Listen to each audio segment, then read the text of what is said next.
Hello everyone! I'm happy to see you back at Lace's Dungeon. Today is the story of a cat girl, played by a man that seems to think that cats are all-knowing and always around, watching specifically for information for him. Along with, he thinks girls just have to like him. Okay, let's get started. Problem Players argues that cats are omniscient and omnipresent, harasses a contact at a tavern, tries to sabotage the party, and jumps off a building. Very slight TW for sexual harassment. Also, spoilers for the Krenko's Way adventure from Guildmaster's Guide to Ravnica. When the Guildmaster's Guide to Ravnica first came out, I was ecstatic. Ravnica is one of my favorite settings in Magic the Gathering, and I was eager to try the setting in a campaign. I had never played 5e at this point, but I had played a few other TTs and was generally familiar with the rules though, watching Critical Role and Dark and Dicey. I just needed to find a few players. My best friend came in clutch and managed to find me a few mutual friends who wanted to join the campaign. One player, the only girl in the bunch, wants to know if she can be a cat girl. The Simic Guild on Ravnica creates hybrids. While they usually are focused on aquatic creatures or reptiles, for the sake of potential future plot hooks, I was open to the idea of a cat hybrid. I completely trusted this player as well, so I had no reason to believe that her cat girl would be problematic. So she starts working on a Simic Catgirl Ranger. She eventually decided that she wanted to try out the Vidalcan race and scrapped her original character concept for a Vidalcan monk. Upon hearing this, one of my other players decided he wanted to play a cat girl. I had immediate reservations about this, but he had been there when I originally okayed the idea, and I didn't want to establish a trend of double standards. So he rolls up a Selesnya half-elven druid catgirl with a very hand-waved excuse for why she was hybridized. I didn't like the idea of a hybrid character not from Simic, especially since Selesnya and Simic don't necessarily get along, but he was adamant. I should have been a little firmer, but I was scared of losing players since we had a small group already. Session 1 comes around. I've decided to run the Krenko's Way adventure straight from the book, as this is my first time DMing. Within 10 minutes, the party has gone to a tavern and started a bar fight. During the fight, Catgirl sneaks out of the tavern, obviously planning something, though I didn't know what yet. He ends up ritual casting Speak with Animals to ask any nearby cats about the quest giver.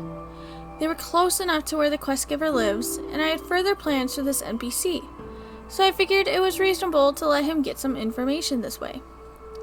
Following the quest line, they end up at another tavern with a lead.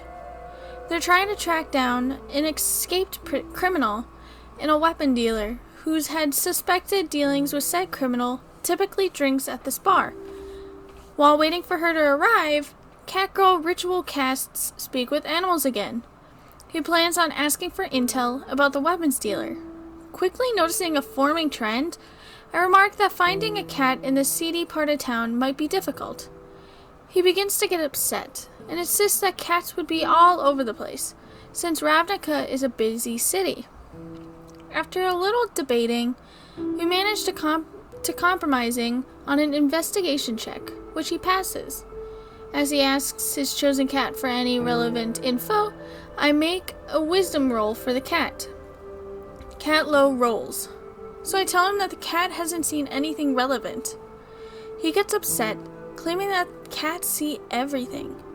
One of the other players chimes in that cats would probably have better things to do than make a mental note of every person entering a specific tavern. The dealer does arrive at the tavern. I describe her as an attractive 20-something with neon pink hair. Face of the party tries to buy her a drink to loosen her up. He low rolls a charisma, and she gives him a thanks, but no thanks, big guy. Brush off. Catgirl then tries flirting with her and buying a drink. Also low rolls charisma, but insists he should pass the check since the dealer is probably into girls. At this point, the NPC is very off-put and decides to leave. Catgirl won't have it, and tries several times to stop her from leaving. After outrunning Catgirl's advances, the dealer manages to slip away from the night. Out of character, Catgirl seems very upset that he wasn't allowed to buy her a drink, insisting that he didn't mean it to be flirtatious, though he did also take the opportunity at this point to establish that his character is lesbian and doesn't wear shoes. He then sprints off into the night, looking for the dealer. He decides to use a spell slot to cast Speak with Animals to ask the cat where he went. This time, he doesn't pass the investigation check, but to avoid another argument about how prevalent cats should be in this part of town, I sent him a very unhelpful cat. Unable to find the dealer due to inadequate perception and investigation checks, he gives up and decides to hire an assassin to hunt her down and kill her. He used the background tables in the Guildmaster's Guide to roll a generated background and ended up with a contact in the Demir, a guild of sneaky types and assassins. He called in that contact and sent him after the dealer. We did this secretly through text messages, so the rest of the group wouldn't know. I didn't want to allow this, but hoped that if he managed to get their lead killed, failing the quest might be the slap on the wrist he needed to cut the crap. Next in-game day, the group hunts down her home by interrogating the right people.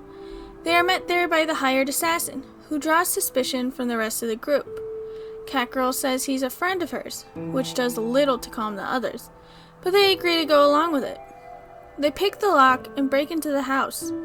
As soon as they find the weapon dealer, Catgirl immediately tries to attack her.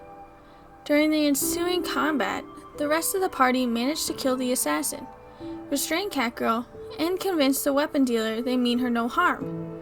Dealer gives them the info they wanted in exchange for saving her life, which made Catgirl declare that he saved the day for the party.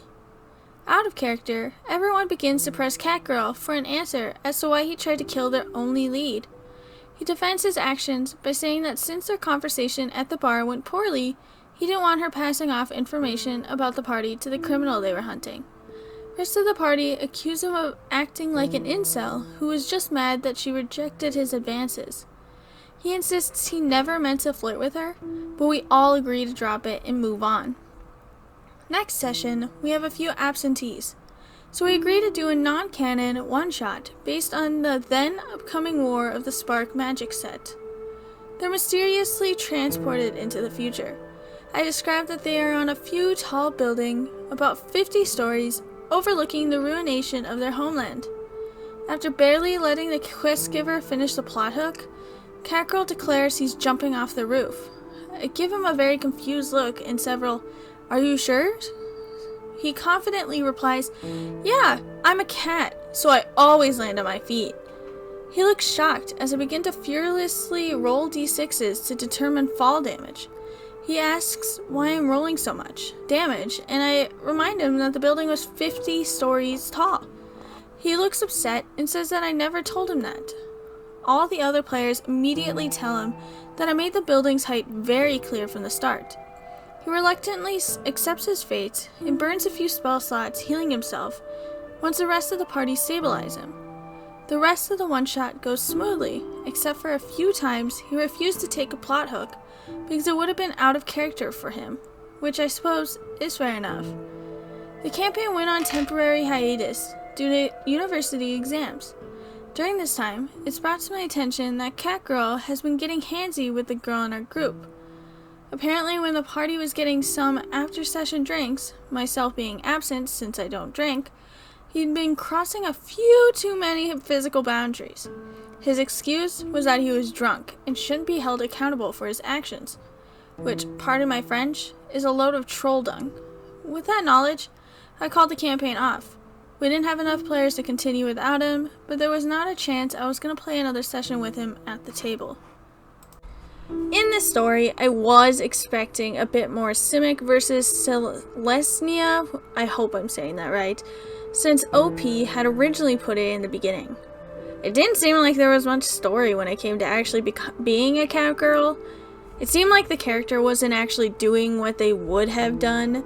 It was just being forced to do what the player wanted her to do. The fact that right after being rejected, he said that Catgirl was now a lesbian was a bit weird. Probably hurt his ego a little bit. And then to hire an assassin to kill their only lead, was really dumb. And I wish that there was more of a plot twist with it. Some assassins, although paid, may kill the one paying if there's a higher price on that person's head. It would have been interesting to hear that the lead that they had become friends with the assassin, and the assassin was waiting in the house for them. However, that was just how they played it, and for all I know, it was supposed to end like that according to the adventure. I've never played the adventure, and although they have in the beginning that there's a bit of a spoiler, I feel like there wasn't a lot of spoilers in this.